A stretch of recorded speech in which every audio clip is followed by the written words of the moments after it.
Welcome to the GPLama YouTube channel and to a look at a product that actually works.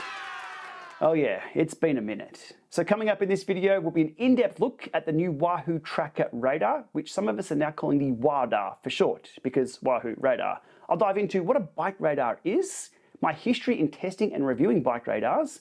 I'll dive into the features and specifications of the WADAR. Of course, I present the results from many hours of testing this out on my radar death loop on the road and on the trails. I'll then talk about what I think is missing from this product release, and I'll finish up with some quick-fire questions and answers so you're fully up to speed on what this is all about. Okay, the Wahoo TRACKR Radar is Wahoo's first entry into the rear light/radar market, which is unquestionably dominated by Garmin with their Varia units, which first launched back around 10 years ago. In recent times, we've seen a number of companies launching their own radars with various levels of success. Now first, backing up just a little bit, what is a radar? Well, it's a small device that will sit on the rear of your bike that will detect things, typically vehicles, that are approaching you from behind. It will send an alert to your bike computer or watch, or maybe your mobile device via an app, so you're more aware of what's coming up behind you. In a lot of cases, it will alert you well before you'll hear whatever is approaching, in particular for headwinds, loud, crunchy gravel, maybe when you're in the zone, not expecting a vehicle, or when you're on the bike path and another rider is quickly approaching. A bike radar will have your back at all times. And if you browse any cycling forum where somebody asks the question, what's the most useful bike tech that they own? The replies will be flooded with the word radar. They are very popular devices. Okay, my radar testing history has been extensive. I've tested units from the, Varia range, from Garmin, Magine, Brighton, Trek, Magic Shine, IGP Sport, and now Wahoo. I've tested them all, I've rated them all, and I've presented them all on here. I have a set testing loop that I use as a benchmark that quickly reveals whether a radar works as sold, and if you've seen some recent tests that I've done with some radars, some simply should not be for sale. Look, all three of these units are absolute garbage, and I stand by my comments on those and the results I presented in that video. Alrighty, on to lighten things up a little bit with the technical specifications of the WADAR. Compatibility of this one, ANT+ radar, ANT+ light, Bluetooth 5.0. Claim weight 99 grams, we'll put it on the scales in just a few moments. Battery claims, well, high solid up to 10 hours, low solid up to 15 hours, low flash up to 20 hours claimed. Again, I've done some bench testing of this. The mount on the back is a Wahoo, well, it's a quarter turn or 1/8 turn. Again, I'll dig a little bit more into the mount in just a few moments. Charge port on the bottom there, USB-C. The radar itself is a 24 gigahertz radar, field of view 35 degrees, up to 8 simultaneous detections, up to 150 meters distance. Additional features, it has a brake light, a battery extender mode, and mode memory, where it remembers the last mode used. IPX7 waterproof rating. Pricing of the WADAR comes in as shown on screen there, so around $200 US, around $350 here in Australia, £180 in the UK. Warranty 1 year, 2 years in the EU, or as per local consumer law requires. Availability is soon. Okay, let's get a closer look at this on the bench and this mount. Okay, lots going on here on the bench, but let's first focus over here with what comes in the box with the TRACKR Radar. There is a USB-C to USB-C charge cable. That's quite modern. We have the mount with the default D-shaped puck. So if you're into the D, that'll go straight on your bike with a little stretchy clip that goes in there like so. There's also an additional stretchy band for larger seat posts. There's another different type of insert here for squarish posts, aero posts, and round. And we have the WADAR itself. On the bottom side, little puck here comes out, USB-C charge port, always good to see. And the power button is on the top, which is an interesting decision. If you're an owner of an RTL 510, 515, you know that those buttons get gummed up and eventually fail. Hopefully, the button design of that is a little bit more robust. So there we go. All right, let's get into the weight of this by waking up the scales. Claim weight 99 grams, coming in at 64 grams, but we need to include the mount. 98 grams, close enough. Quick comparison with the RTL 515, 72 grams. The Giant unit, which is a Giant, at 92 grams. Trek Carback, 87 grams. And the other players, we have Brighton coming in at 70 grams. L508 from Magine, 64 grams. IGP Sport SR30 coming in at 70, and the IGP Sport Mini coming in at 50 grams. Yet to be tested, that's on my to-do list. Interesting little unit, this one. Okay, now let's talk about mounts. But before we talk about the mount, let me show you where I'm coming from. And that's these horror shows over here. So my perspective on the mount maybe a little different to a few other people. I've got lots of bikes, I use lots of radars, I've struggled through some mounts, and yeah, this being one of them, requiring some kind of origami to... I couldn't actually get that mount to work from Giant, so good job Giant on this one. The wobbler from Trek, that's just not... I mean, that was quite a weighty little unit flopping around the back of that. That was a horrible mount, but one that takes the cake and breaks in half was the Magic Shine. I don't actually know where the Magic Shine radar is. It's somewhere on the floor of the Lama garage. It's a quarter turn horror show. So where I'm coming from with the mount is from those junkers there. Right, the mount for the WADA. Locks in, goes in, nice and aero, nice and smooth. The D-post on one of my gravel bikes, this was fine. Worked really, really well. Unsurprisingly, this mount is an Elemnt style mount, so it's a bit different to the Varia. Now when it comes to the Varia, typically I use a third-party mount such as KOM Cycling, as I have here. Clips in, goes, and away we ride. All good there. Now, one thing to note, the only radar that's compatible with the Varia mount is the Varia. None of these other units actually fit in here. Brighton goes in, but it's offset 90 degrees. Machine goes in, offset 90 degrees. And, oh well, you get the picture. They're all offset by 90 degrees, so they're incompatible. That obviously doesn't go in there either for various reasons. Okay, there is a solution. Here's one of them. This is a converter puck that converts a Varia quarter turn or a Garmin quarter turn to an Elemnt quarter turn. Right, a few dollars, and this goes in here like so. That should go in here like so, but we're offset by 90 degrees. I've solved this problem by switching the puck by 90 degrees, and here's one I've prepared earlier. And that goes in there like so, and problem solved. That's one solution that I've been using. So a Varia radar puck in here, rotated 90 degrees, and a converter puck. There you go, that works. Another solution is to use what you see on the table here next to where this one was, is the blue puck from an out front mount for an Elemnt bike computer. That works with that. Here's another hack from KOM Cycling. Now, they do officially sell these. Here's a hack that I've done myself. Install the blue puck on here, done. Problem solved. So the puck issue, not a big deal for me. I have solutions. If you have multiple bikes, you'll need multiple solutions. But yeah, it'd be nice if there was a universal mount for radars that everything fitted into, or maybe just the... Hey, wait a minute. Okay, that's actually the first time I've tried that. Well, maybe Wahoo are one step ahead of us and have created a universal mount. Ooh. Okay, enough about the mounts. That's my take on things and what's in the box. Let's have a look at the configuration options on this little unit here.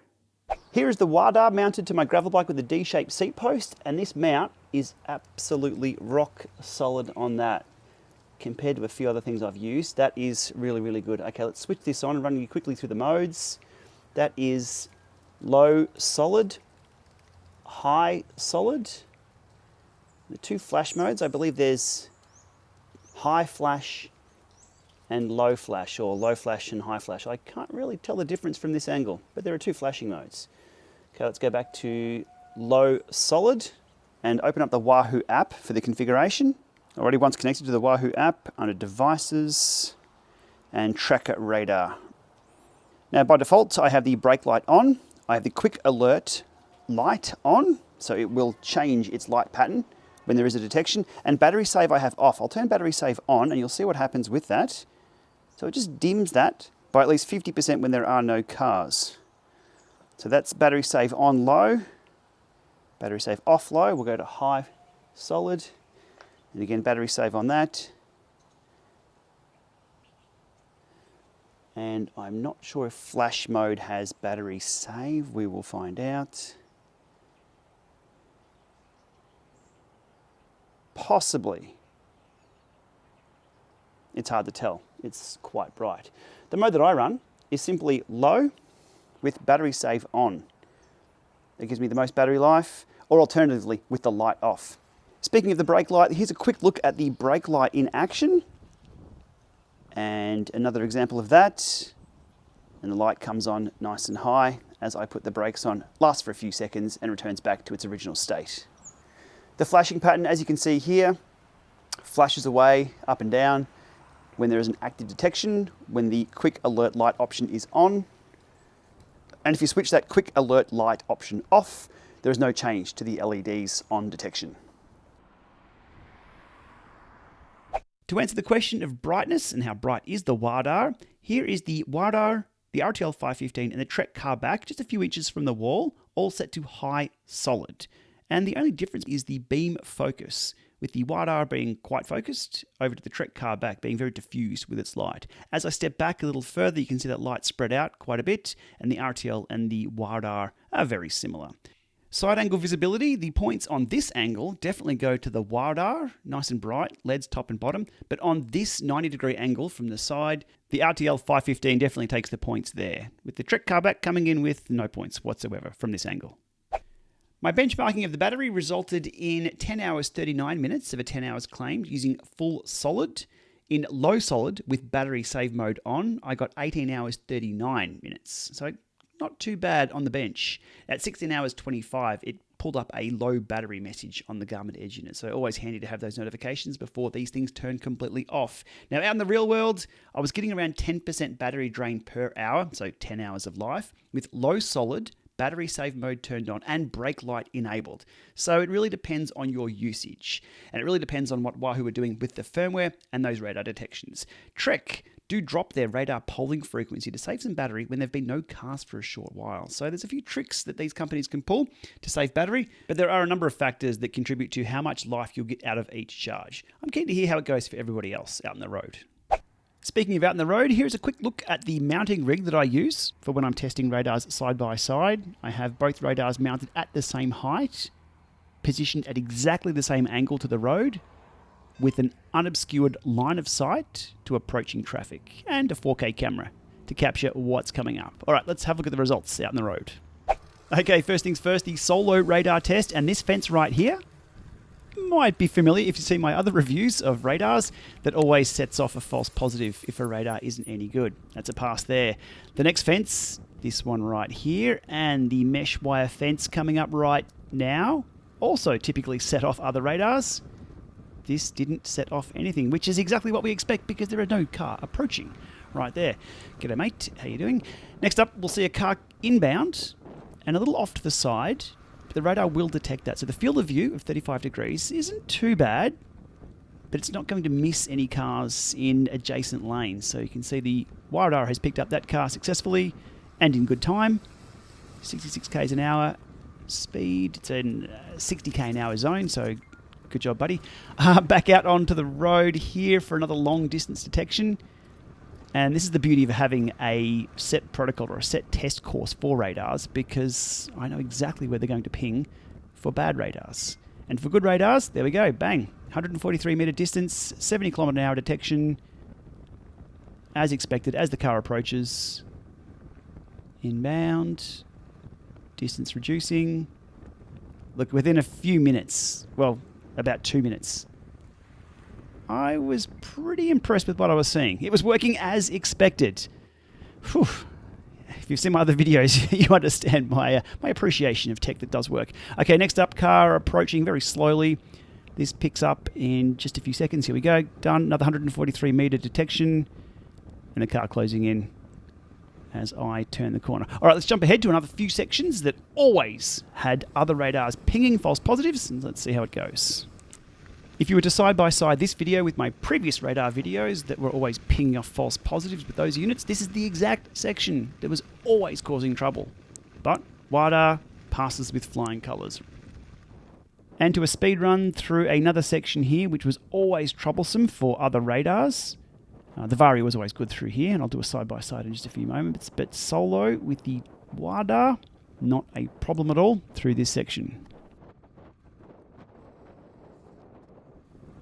Another standard straight road detection without any trouble whatsoever.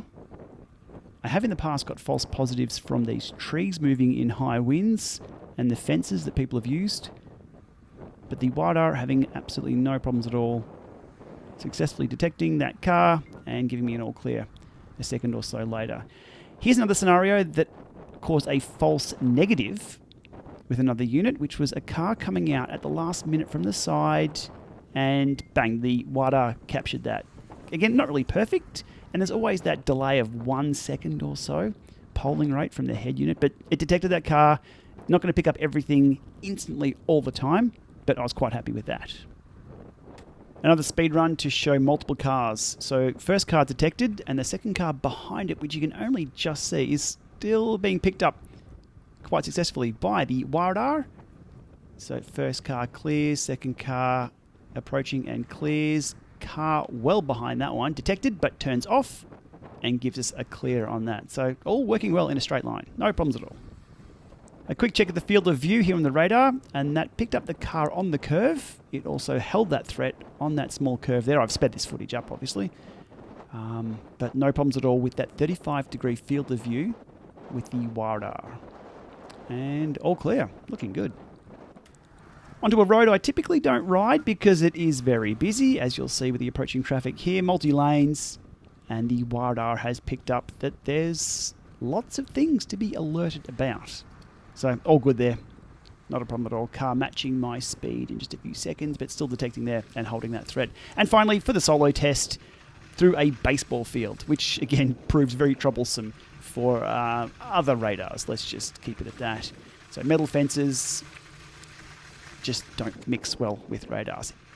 So that's the highlight reel of one of the solo rides that I've done. I've done many, many hundreds of Ks with this radar solo. Let's now have a look at some side-by-side testing. Alrighty, radar up against the RTL 515 through the fence of death, and as we expect, no false positives. All good. A little further down the road, the other fence of death, and no false positive ghosting there either. Fantastic. Working as expected. Okay, looking at the field of view and the differences between the two here. Okay, they've both picked up at the same time there, the two vehicles,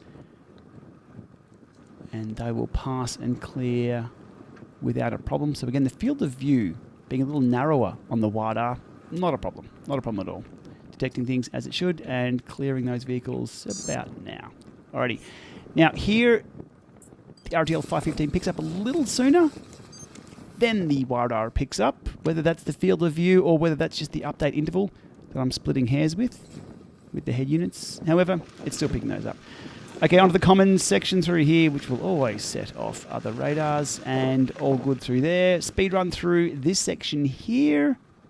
Again, not a problem at all. Now, we know it's not a problem with the RTL 515. I think I've put that in multiple videos. And we know it's not a problem with the TRACKR Radar either, the radar, because I've shown you solo. However, side by side, to be totally thorough, I'm going to put this in the video and leave it here.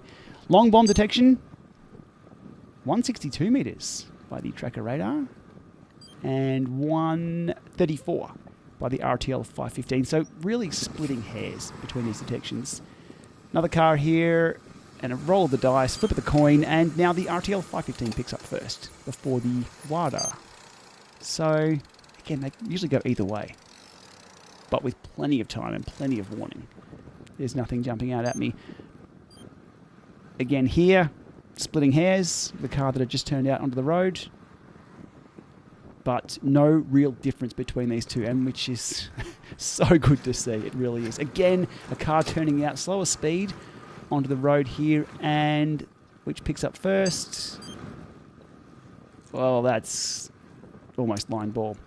All right, another speed run through this longer section here. Car comes around a corner, is detected at about the same time by both radars, is very slowly approaching. However, both units do hold on to that threat, which is good. Hasn't dropped off just yet. It will drop off in just a moment here as things slow down into the roundabout. A new player appears. A new threat is detected. Two threats are detected. Okay, both pretty much 1 for 1 in operation there. And all clear. All right, so really, that's about it. It was really, really refreshing to see the TRACKR Radar, the radar, working just as well as the RTL 515. I couldn't split the difference between the two in a lot of scenarios. It detected, it held onto threats. It was working as expected. Okay, final test we need to do is go out and play in some high-speed traffic. Let's go. Alrighty, for very good reason, I typically don't ride out here. It's a 110 kilometre zone freeway. We have a truck and a bus passing.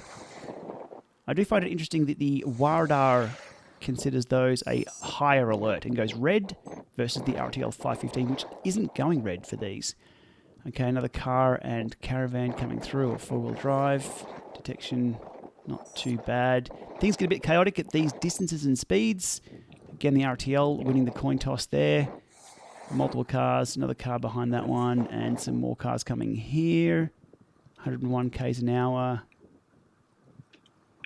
Done, and another one hiding behind that, and done. All clear. So, no problems at all. Let's quickly do a U-turn, come back in the freeway. And old mate here changes lanes to be closer to me because that's what you do when there's a cyclist on the road. Thanks, mate. 114 k an hour, detected another car. All clear. It does get a bit chaotic out here. And lastly, another car inbound. Let's see who wins this coin toss between the two radars. And that is... Wait for it. Oh, that was line ball. Okay, that pretty much sums up all of my testing. I've done a lot more testing. Hopefully that gives you some detailed insight into how this thing actually works.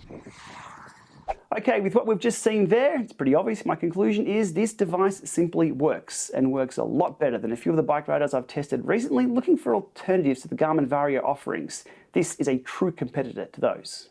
To touch on a few other points, Ant Plus light connectivity, it's painful. It might be just me, I suspect it isn't. Setting the modes for Ant Plus lights requires a decision matrix, and if you don't enable them on device startup, only on activity start, then you might be in the dark a few blocks from home if you don't start your bike computer at your front door, which is never best practice. On to what I think is missing from this product release, and it's two things. Firstly, the companion app for mobile alerts, which some people rely on over their bike computer alerts. And it's probably the only reason why this won't be my go-to radar for now. The Garmin Varia app is just so incredibly useful for additional alerts that will play over your music, over top of your podcast, as a way to amplify the alerts from your head units, which can sometimes be missed. Some head units just simply aren't loud enough. Case in point, the IGP Sport 800 has the speaker right under the mount. So when it's on some particular mounts, you won't hear anything at all. That's where additional alerts via the headphones, via Bluetooth, are incredibly useful. So if Wahoo choose not to release this functionality in the form of an app, hopefully they'll allow a third-party app developer to create a small utility for this exact purpose. The second thing I think is missing from this product release is a saddle rail mount. They don't include one in the box. These are essential for bikes with dropper posts or bikes with very small seat posts to ensure the radar is correctly placed with a good line of sight and not being interfered by the rear tyre. IGP Sport with their SR Mini only include a saddle rail mount. I'd love to see one of these in the box. Now I did say two things, let's make it three. I'd also love to see some Wahoo Elemnt specific integration. With the recent release of the Wahoo Ace and the pending release of the Bolt 3 and the Roam, the Bolt 3 and the Roam 3, they're very similar. I'd love to see some native extended radar integration, similar to what my Bike Traffic Radar Connect IQ add-on does over on the Garmin units. Now that records detection location, approaching speeds, detection distance, and you name it. There's a lot of information saved there in addition to just beeping on the screen. However, having to install Connect IQ apps and set up custom fields is a reason people move away from edge units. Integrating that functionality natively from a Wahoo radar into Wahoo head units would make things simple and would allow Wahoo to use this information in the future. That's a topic for another discussion though. Okay, on to some quick fire questions on this one. Will this device work with Garmin Edge, SRAM Hammerhead Karoo units and other units that aren't Wahoo bike computers? Yeah, absolutely. Any device that supports Ant Plus radar will work with this, including wearables, though probably not the Apple Watch at this point. Will it detect motorcycles, other riders, EVs, etc.? Yes, absolutely, although not dogs, apparently.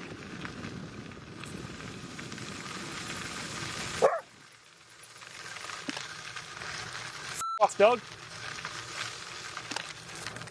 That's well trained.